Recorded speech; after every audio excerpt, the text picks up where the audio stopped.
Hello, everyone, and welcome to episode 174 of the Meet the Farmers podcast with me, Ben Eagle. Now, my guest today, in reality, needs very, very little introduction, as she is probably one of, if not the most recognised farmers in the UK, having appeared on most of the main TV channels in series like The Dales and Our Yorkshire Farm, which has become one of Channel 5's most popular programmes, attracting over 3 million viewers. Yes, I am thrilled today to have Amanda Owen with me. Amanda grew up in Huddersfield, but was inspired largely by the James Herriot books, amongst others, to follow a farming life. She would eventually settle at Ravenseat in Swaledale in the Yorkshire Dales, but before that, she worked on all sorts of farms as a freelance shepherdess, a relief milker, and even, for a time, an alpaca shearer, and you don't get many of those. In fact, if there are any alpaca shearers listening, please do get in touch because I would love to hear from you. She writes about those early experiences of farming in her first book, The Yorkshire Shepherdess. And I absolutely love the way that she tells those stories because anyone, and I include myself here, who has worked on different farms with different ways of doing things will be able to relate to much of what she writes about there. Different farmers definitely have different views on how they want things done.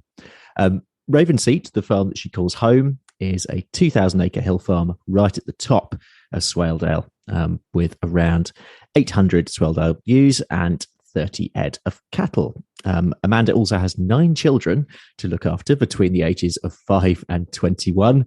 As well as her television career, she's written 5 books, including the book that we're going to talk about today, celebrating the seasons, of which the new paperback version has just come out. Amanda, welcome to Meet the Farmers. Thanks for coming on. How's your week going? How are things?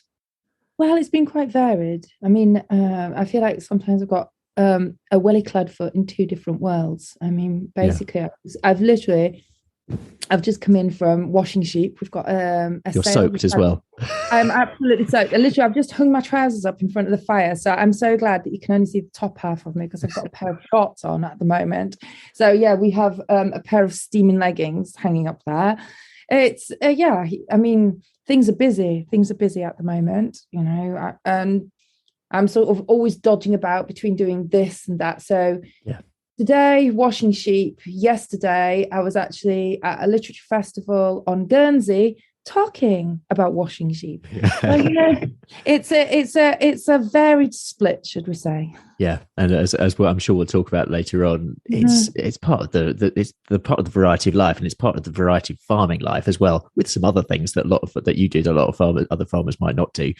But I want to start with books because. And you're probably going to get embarrassed when I say this, but I think you are a fabulously engaging writer. And actually, I was in Amsterdam last week, and I went on the ferry for the first time from Harwich to the Hook, which took forever. But when I was doing that, I reread your first book, and as I mentioned, I really enjoyed those sort of early farming experiences that you mentioned in that. But what did books mean to you growing up? And what do they mean to you now? Mm-hmm. Have you always been a reader, and what do you enjoy reading?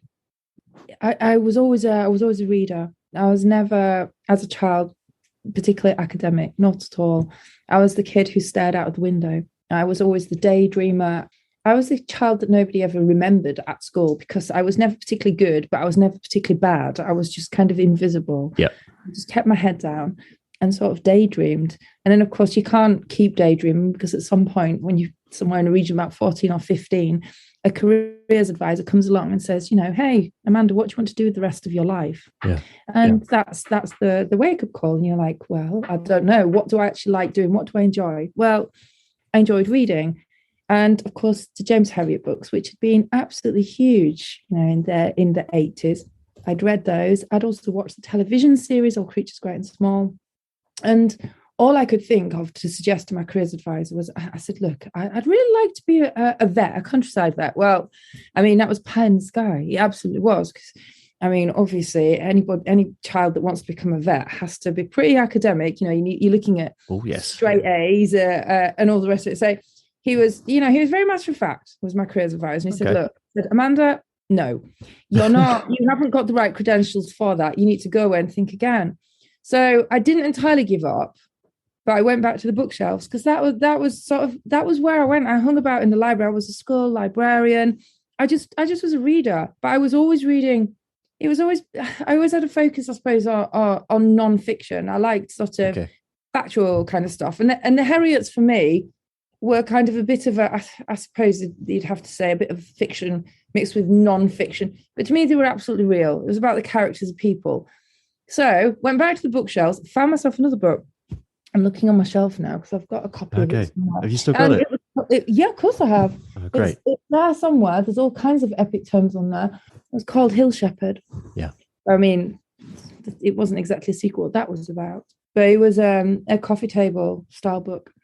So it's full of photographs. And these were very they were very graphic photographs of shepherds going about the business. It was called Hill Shepherd. So it was following the lives of shepherds in the Dales and in the Lake District. And these pictures, I mean, they were so gritty. I mean, it just showed the blood, the mud, everything. And for me, picking that book up as a child, living a relatively suburban sort of life, I couldn't believe that was still going on, really. Yeah. I was in Yorkshire.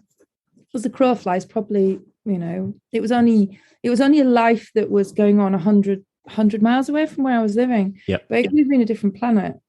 And, where I actually lived, although it was very urban, the draw that I always had was I loved going on my bicycle out onto the moors and the sort of the open areas. So when I got that book, it was kind of like something being switched on in my head. And I thought, you know what? Being a shepherd is a thing. I could be a shepherd. Maybe that would sort of tick all the boxes for what I felt like I wanted to do. I felt like I wanted to work outside. I felt like I wanted to work with animals. That sounds so sort of fashionable.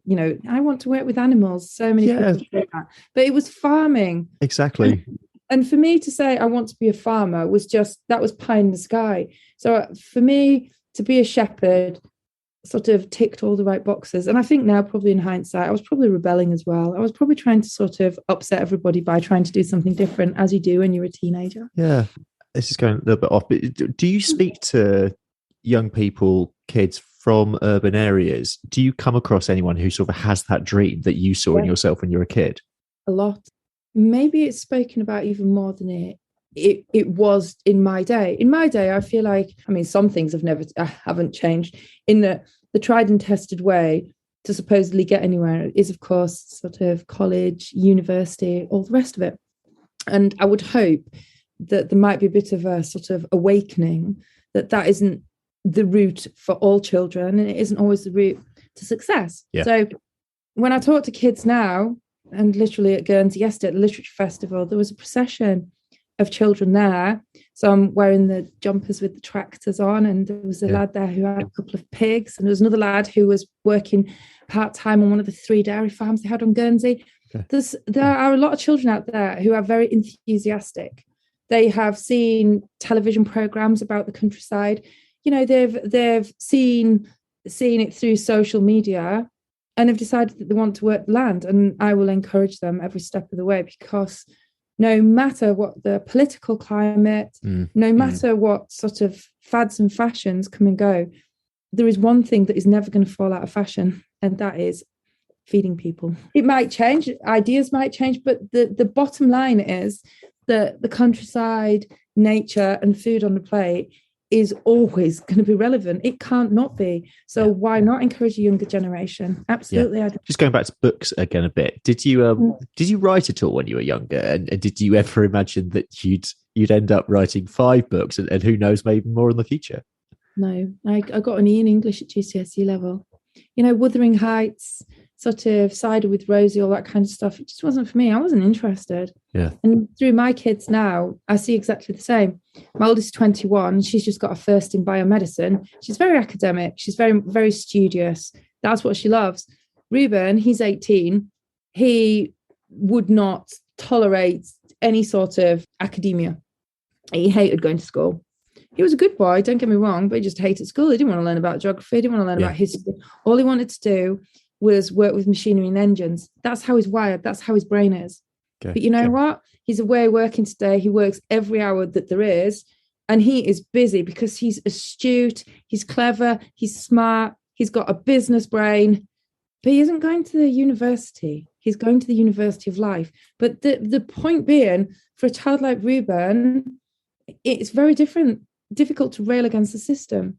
Yep. If you live rural, you have options. You know, with Ruben, I always think that if he'd have lived my life when he got to 14, he probably would have bunked off. He probably wouldn't have gone to school because he'd have found other things to distract him. Because he lives rurally, he has to be on the school bus. He had to go into school every day. There was no, school's nearly 30 miles away. So there was no way he could dodge that one. But also, if you live on a farm, if you live rurally, there are ways that you can be creative. You can get cars. You can work on engines. You can work with machinery. You can be out in the fields. You can do things. If you're a child who lives in a city, you don't have that. You don't have that privilege. Yep. So it is really difficult. I've never sort of been one to sort of stand on a soapbox and say, this is how you should parent, this is how you should bring kids up, because actually, like I say, we're fortunate that we have this. So I just feel like it needs to be a bit of a change in mindset in the whole education system and the kind of sort of how we want kids to be. We have to always be looking to the next generation and be able to give them that ability to be creative and go their own way, I suppose. Oh, that's such a great point made. Tell us about your most recent book, Celebrating the Seasons, because in essence, it's part recipe book, part memoir, and it includes a lot of your own photography as well. Why did you want to write this particular book, and how did you find the experience of putting it together? I always love asking writers that question. Putting books together for me is just like, it's so difficult because I'm always distracted, always, because this is the element that is really difficult. In order to have material to write about, you can't stop doing it. There are only a certain number of hours in a day, so you have to spread yourself incredibly thinly.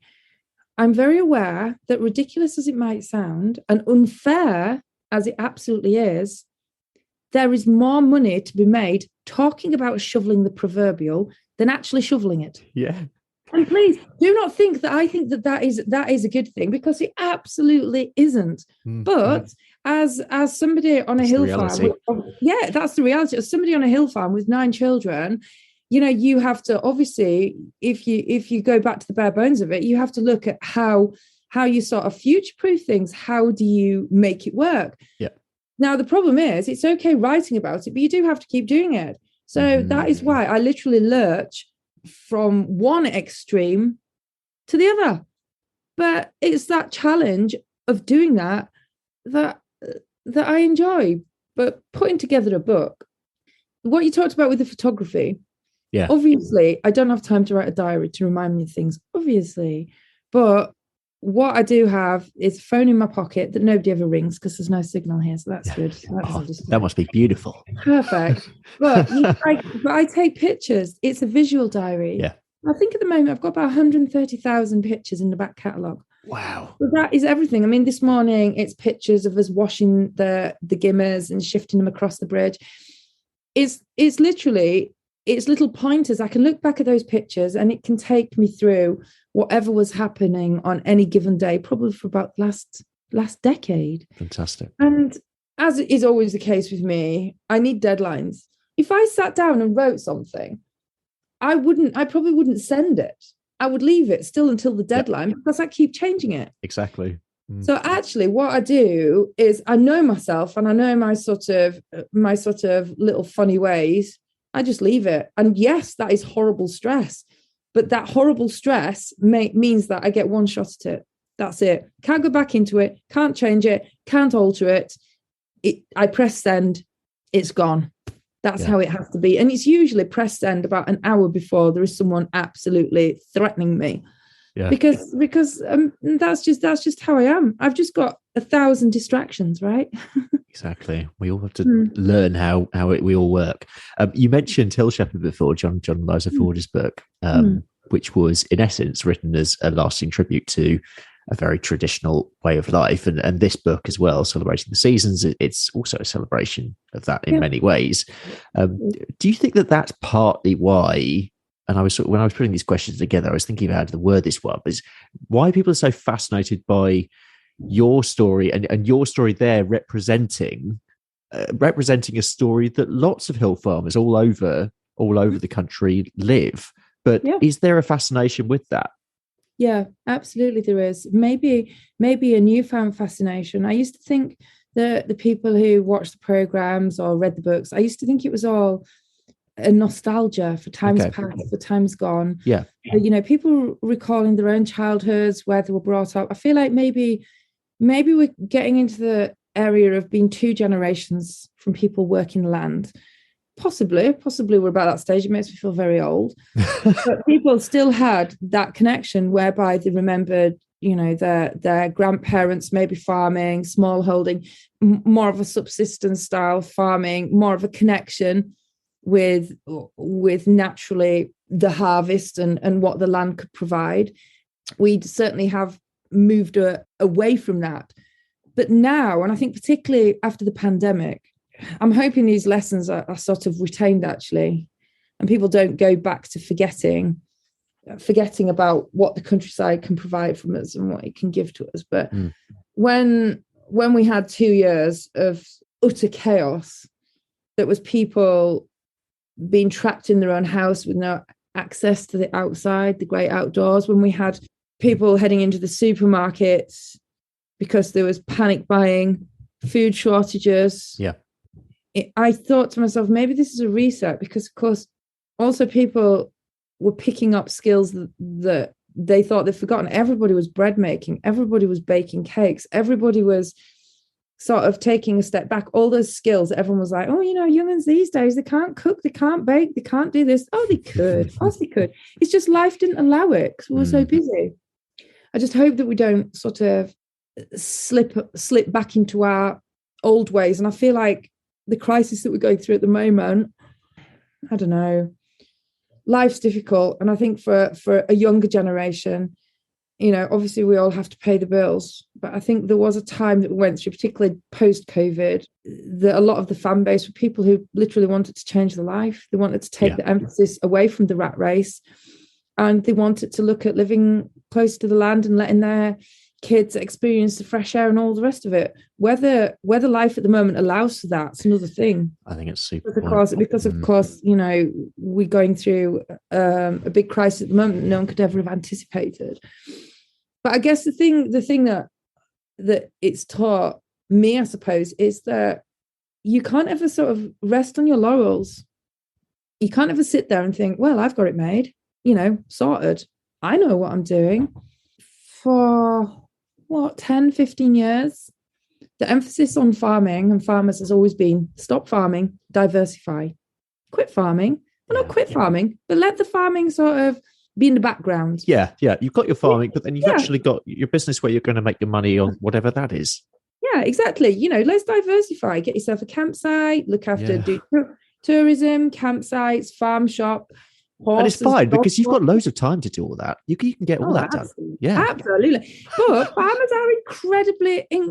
farmers by nature can turn their hand to so many things. That is the nature of farming. You have to be a bit of a plumber, a bit of an electrician, a bit of this, a bit of that, a bit of a builder. Yeah, you name it.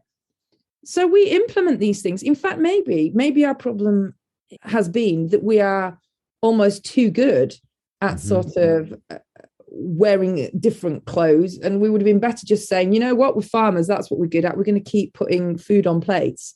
Anyway, we sort of take the nod. It's not particularly about food production. What are we, 60% self-sufficient? Apparently that was good enough. Yeah. But anybody who'd thrown all their sort of everything that they had into tourism was completely snookered when COVID came, because that was the end of that. And what was everybody wanting during COVID? They were back to the shelves. Were they wanting tofu? No. Were they wanting edamame beans? No. What did you want? You couldn't buy sausages. You couldn't buy chicken, eggs, yeast, flour. It was like, come on, guys, get your fingers out. We need you farming again. Yeah. We need you to be super productive. Forget tourism. Everyone's at home. You're not making any money that way. So that was kind of the wake-up call of saying, well, you know what? Actually, anybody who sort of was doing a bit of this and a bit of that could ride out the storm. It's about, I think, striking a balance and sort of not actually fully committing on everything. It's kind of like just literally sort of, we do a bit of tourism, we do a bit of media, we do farming, we do all that. Yeah. We do the environment, we do the flowers, we do the birds. Yeah. And that's the only way that you can work it. Yeah. Because and you've got 24 hours in every day. And it's so volatile. It's so volatile. I mean, you once used to think, 25 years ago, I used to stand on the hill end at Ravensea and think, I am so far away from everybody and everything. I can lose myself here. I'm very insignificant. What goes on in the world don't matter to me. Whew, are you kidding? It's crazy. Connection is great. Being able to be sort of connected to the world via the internet, getting the internet into the farm has obviously impacted hugely in what we can do. You know, I could never have done the books, never have done the writing. You know, a lot of business now is conducted via the internet. So that is wonderful. But the world has certainly got smaller, and farming, certainly at the moment, there's a lot of farmers out there who are looking for clarity. And I don't think we're ever really going to get it because government policy just turns on a sixpence.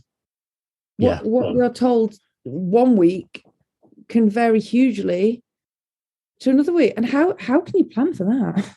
Yeah. So difficult. Tell us about Swaledales and what make them so distinctive, because I don't think we've talked about them on the podcast before. Swaledales. Well, I mean, it's all anyone can speak about at the moment. We're coming up to that time. Swaledale mania has hit Swaledale. I mean, obviously Swaledales are from Swaledale. It's where they belong. It's where they've always been. It's where the sort of breed was born. Yes, I've washed 39 of them this morning and also plucked around the eyes to try and make them look more beautiful. But I don't know whether there's going to be any trade on Saturday. You know, round here, it's all about breeding pure. They're hoofed flocks, and the Swaledale is perfectly at home here. It's a hardy sheep. It's a very natural sheep. You know, we don't dock them. They're a horned breed. There is no other sheep around here. If you go to a sheep show around here, I'm afraid there's not going to be any other breed class. It's Swaledales. And people will say, well, how can that even be? Go to Tan Hill Show, go to Muka Show, and literally it will take from 10 o'clock in the morning till 5 o'clock in the evening to go through all the classes, which are generally one Swaledale yow, two Swaledale yows, one local yow, one large breeder yow, one small yow, pair of gimmers, tups. Oh, you name it. There is every single class. But of course, tomorrow the sale we have is shot gimmers. So that's female lambs that people will buy as breeders and replacements. I don't know whether there's going to be a trade or not. We'll lay it in. And then, of course, we've got the tup sales. We're closed flocks. So a lot of the flocks around here, the only blood they will buy in will be a tup at the tup sales. Yeah. So it's critically important that you buy well, because if you buy badly, obviously that will impact you down the line for many years to come. So there'll be some big money. There'll be some low money. Average price of a tup will probably end up being something like £300. Some of them will make crazy money. Some of them will make a lot less. But it's kind of like a gamble. And you know, the sheep come with the farms around here.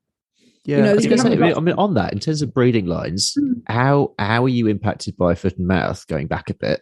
And how long did that take to sort of work back again? We thought it took maybe a decade to get back to where you felt that you were in the same seam pedigree-wise. Because, of course, the problem with foot and mouth was not just the fact that we survived. We lost a third of our flock. But the problem was the knock-on effect was that you kept sheep that perhaps in normal years you wouldn't have kept. Absolutely. Sheep. So actually it sort of diluted the quality. So it took a long time to get back from that. I mean, we were lucky. We only lost a third. Some places lost everything. So yeah, there were bad times. I mean, it was 20 years ago. And I Yeah, suppose it was, wasn't it, in a way, 20 years ago? That's I know. mad. Well, COVID was a little bit of a reminder, really. Yeah. I mean, I know it was very different because, of course, COVID was people and a pandemic, whereas foot and mouth was something that maybe only the countryside felt to that degree. But once, you had that sort of feeling of isolation upon isolation, it brought all that back. There were horrendous times, changed the face of farming. Certainly dumped us with a load of paperwork, that's for sure. Yeah. And there wasn't it? There was an early stage within foot and mouth where there was, in the same way, early stages of COVID, where there was that fear, that massive fear factor that you don't know how this is spreading or how it's getting anywhere. No, I mean, that was it. And there was as with all these things, you listen to the jungle drums and gossip as to how it was going on, because nobody sort of really understood it. And that is exactly the same as what happened with COVID. It was terrifying. You always feel, people would say you're incredibly lucky to be where you are. And we were, we weren't imprisoned in a sort of a semi in the middle of town. We had space around us, but still it was, well, just the thought of how it would be trying to homeschool 9 kids at home. Schooling 9 kids at home, supposedly, whilst also trying to do everything that he's doing on a farm. It was so difficult. And of course it took away. It's actually, honestly, about it's beyond that. It's just like unbelievable for most people. It's like, I don't know how you did it. Well, who says I did do it? My lessons took on a whole different kind of we were on a different syllabus, put it that way. Yeah, the kids got rather better at cooking. They got a heck of a lot better lambing and changing wheels and all kinds of things. Everything had more of a practical element. Yeah, there was less logging on, put it that way. Dogs. Let's talk a little about dogs. How many dogs have you? I'm just going to stalk my fire up so I don't go out. Oh yeah, no, of course. Yeah, don't let that happen. No, I don't want it to go out. So what, dogs? Yeah. Let's talk about dogs. So how many dogs have you kept over the years, and have you had any particular favourites to work with? I know it's always difficult going back to old dogs. Difficult. It is really difficult. At the moment, we've got 3 sheepdogs at the moment. We've got Kate, Midge, and Nell. So we could probably I keep saying I could do with another dog, but getting round to it, finding the right one's another thing. Sometimes dogs find you rather than the other way around. Yeah, that's what people often say that. Over the years, I've had various dogs. I've had the good, the bad, and the ugly. Which one's sticking in my mind? I suppose my first sheepdog. Your first sheepdog always does stick in your mind, I think, for everybody, because it's that first sort of, I don't know, it's that first connection that you make with a sheepdog.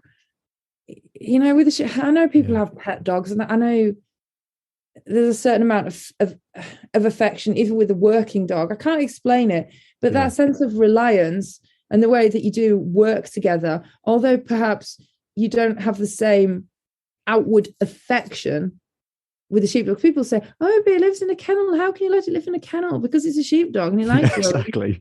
Okay, they've got a different way with them, haven't they, sheepdogs? They don't look for that pat on the head in the same way. It's that tone of your voice. It's far more subtle. It's far more subtle. My first dog was called Deefa. That's the stupidest dog name ever. But because I didn't know what I was doing, I always felt that Deefa ran for me just out of pity. Right? She did, honestly, because I mean, she was out of a working bearded collie litter, but she was kind of like the one that didn't match. I think she had terrier in her personally, but there you go. Yeah, is this when you're up in Cumbria? Yeah. So I got her as a pup, and she was so loyal. I mean, she was just always there at my side, but she wouldn't run. And the day that she ran for the first time, I was actually coming down a pasta. It was lambing time. It was piddling down with rain. Coming down this pasta, there was a really belligerent yow. Kept turning back. It was just, I was like, oh, come on, because this dog was just healing me, and it just would never. I was running backwards and forwards, and she wasn't doing anything. And at that moment, she actually set off, and it was almost like something clicked in her head. Yeah, but I still think it wasn't natural ability. It was more kind of a, do you know what? It's time I actually sort of helped her out a bit. And that was the beginning of an excellent relationship. She didn't look so much like a sheepdog. For a start, she was white. The yows had a problem because they thought that she was a lamb, so they would turn tail on her, and that would create issues. But I could do anything with that dog. She could catch lambs for me. She could do every single move that would get you disqualified on one man and his dog. All the things that a real work dog. I can't explain. Maybe people who are listening will understand what I mean. There's a vast difference between a trial dog. A trial dog is very clever, believe me. One of the trial dogs that I had later on, I bought and was quite a bit of money. And when I actually brought it back to farm, I realized that literally the dog, it was so difficult to get a knot to follow the wall, because where I send a dog, there ain't a wall. If you send it on an outrun and it's looking for a wall, there isn't one. It's just going to keep running. You see what I mean? Yeah. And I realized that this dog had been trained to gather sheep within a wall, within a field. Yeah. So if you take a dog like that to the moor and sort of send it away, it's going to keep going. Yeah, it's never going to come back. Yeah, exactly. And I mean, that same dog, it wouldn't go across a river. It's like, river? What's that? I can't, when you're in the field working with a dog, and it takes time. A relationship takes time. And the sad thing is, with a work dog, that they go through a stage. It's a bit like Nellie now. She's just young and she's full of enthusiasm and get-go. And, she doesn't have any breaks. She's just like, whoosh. Now, Kate, she's old. She's got nows. Yeah. But she hasn't got the speed. Yeah. Work them together and we're all right. But the dog gets old on you. By the time the dog knows what you want to do before you even tell it, you realize that actually you need to be thinking about getting another dog. I hate that. It's so bad. Let's talk about the other part of your life now. So let's go on to, because you've said you've just been down to the Channel Islands. Do you enjoy the public speaking part of your life? Because I mean, you do a lot of it. And I just looked at your speaking calendar for November. And you're going to. Do you want to know where you've got coming up? You're going to Cardiff, Yeovil, Southend, Folkestone, and Carlisle. Nice little tour. I think I'm going to Scarborough tomorrow with Rory Bremner. Seriously, so this is part of my question. It's like, sort of, have you always been sort of a people person? Do you enjoy meeting lots of different people, or how do you find that? No, I was an antisocial git.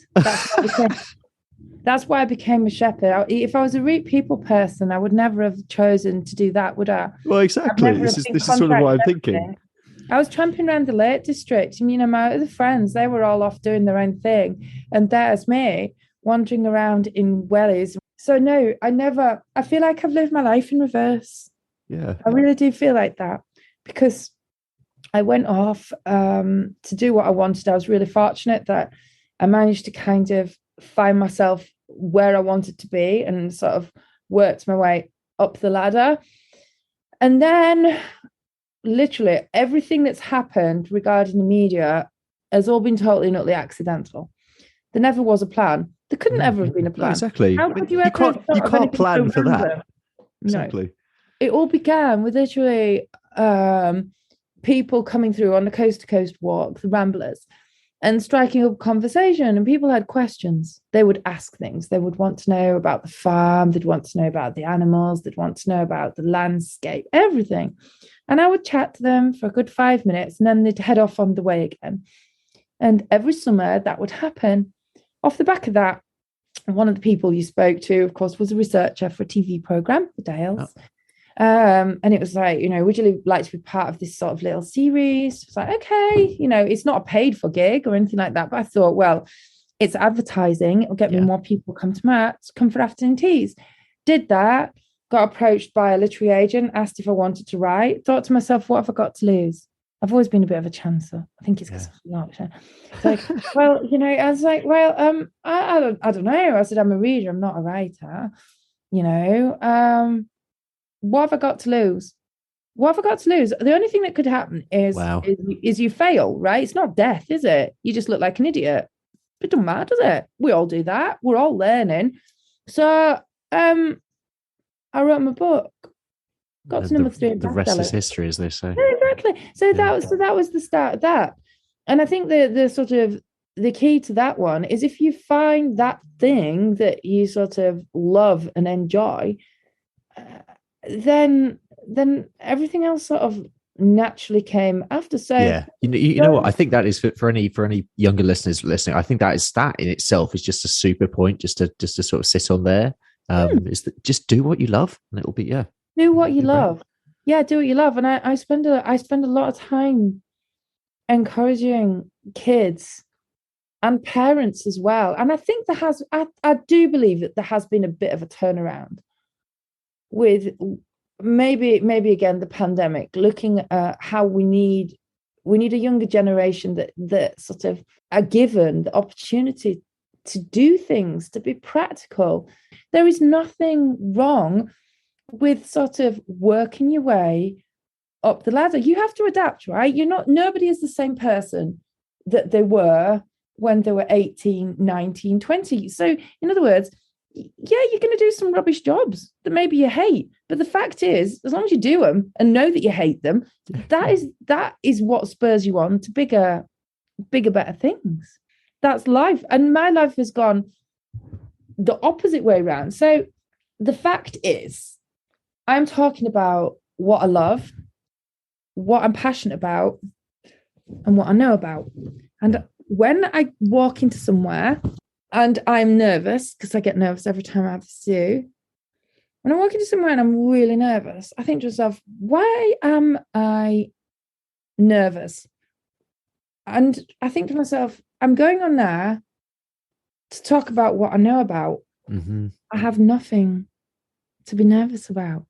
So I like to go and not be stereotypically what they expect of me. I started off doing little WIs, bits and pieces, whereby I would go and talk to a group of ladies and get some custard creams and a ham salad. That was the payment. That's what I would do. And I quickly realised that when I went to these places, I would stand, you get tidied up. You wouldn't go on your wellies and stuff. You get tidied up and you stand in front of them and say, good evening, ladies and gentlemen. My name's Amanda and I'm a shepherd. And they'd look and go, hang on, but you don't look like one. Because unfortunately, that's a bit of a preconception. So then I thought to myself, right, well, what I need to do is make sure that people can see the other side. Because in a way, it was kind of saying, you can be this, but you can be that too. You can be a farmer, but you can also do public speaking. It's that fact that farmers are very good at adapting. Exactly. Be and do whatever they are. And I was damned if I was going to go to a talk with my sheepdog and my crook in my hand in a pair of wellies just so I looked like I knew what I was on about. Mm. There is this little term, and it is, what is it now? Hang on. All the gear, no idea. Yep. Right? So the fact of the matter is, I can stand there in a pair of stilettos with a massive pair of diamond earrings and even a white dress if I so choose it. But if anyone wants to talk to me about contagious ovine dermatitis, the grading system, what trade is at the moment with cattle, sheep, etc., etc., etc., I can bore the pants off them. So I can go to a talk. I can do Cheltenham Literature Festival, where I know very well when I walk in that room, their emphasis is going to be countryside, environment, sort of the bigger picture. But I've also been, and I've done a talk for I think it was like the Craven Hill Farming Society, and that was at Skipton. And I was like, what am I doing here? I'm talking to the already converted. Mm-hmm. I'm not going to teach these guys anything. But you know what?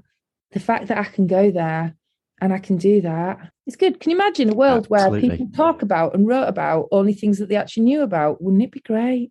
So, yeah, again, as someone who talks to a lot of different people, and you were saying you're in lots of different audiences, I'm really interested in your view on that big question, which we always talk about, on how farming is perceived by the public, in inverted commas. It's something we talk about a lot as an industry, but how do you think that farmers are really perceived? At the moment, we're vilified. At the moment, we are the root of all evil. You can take your 2 holidays a year, jump off, go to Torremolinos, go right the way around the world, but then you can point your finger at a farmer who's got a cow that farts. I think there's quite a lot of NIMBYism, not in my backyard. We want to see beautiful countryside. Yeah, but that beautiful countryside does not happen just by itself. If you look at the effort that goes into literally just on this farm, If you look at the effort that goes into keeping the walls up, planting trees, we farm in a way that suits where we are. Each farm is individual. And we at every point, at every turn, we get the finger pointed at us. This is your fault. This is your fault. Nothing can happen quick. Nothing can happen quick. But also, farming is such a broad church that one farm naturally can produce better results for the environment than another farm that can naturally produce more food for your plate. That's how it is. But I think at the moment, farmers are they're just ducking their head down. Yeah. They're ducking their head down. They feel like everything has been laid at their door. Climate change, pollution, vegan activism, everything. All what? 2%? 2% of the population's fault. I feel like we have been to a certain degree thrown under the bus as the people to blame. Like I said right at the beginning, clarity is what we need. What do people want us to do? Yeah. I'm fortunate because this farm ticks loads of boxes. Okay, it ticks loads of boxes because number one, it's beautiful. It's got lots of wildflowers. It's got lots of wild birds. It's got triple SSSIs, all the rest of it. And of course, we're supported to farm in that way. But what quite happens as the support is taken away is another thing. Yeah. Because then it morally falls onto your shoulders. People say, well, morally, it wouldn't be right to come to Ravensea and throw lots of fertilizer about and try and farm it really hard. No, of course it wouldn't. But if people don't want to support us to provide the food, farming in the way that we do, then what are we supposed to do? The bottom line is we don't own the farm.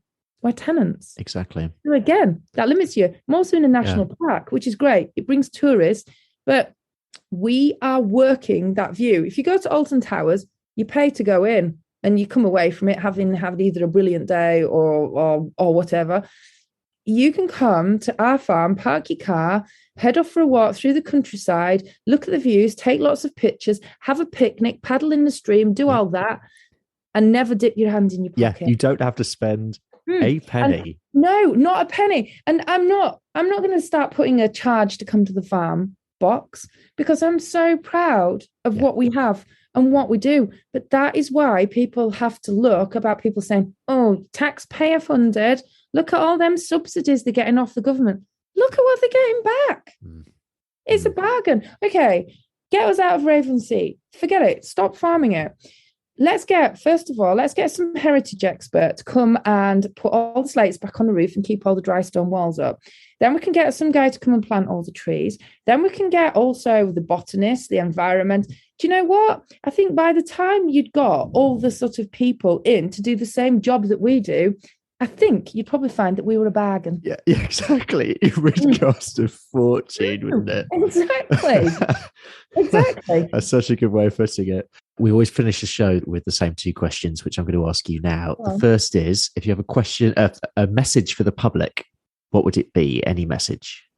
If I had a message for the public, I would say that don't just take sound bites. Really, really try it and do some fact finding before you make a judgment. I'd also say to try and support British farmers in what they're doing. We have the best farming, highest welfare, and we are such a diverse country.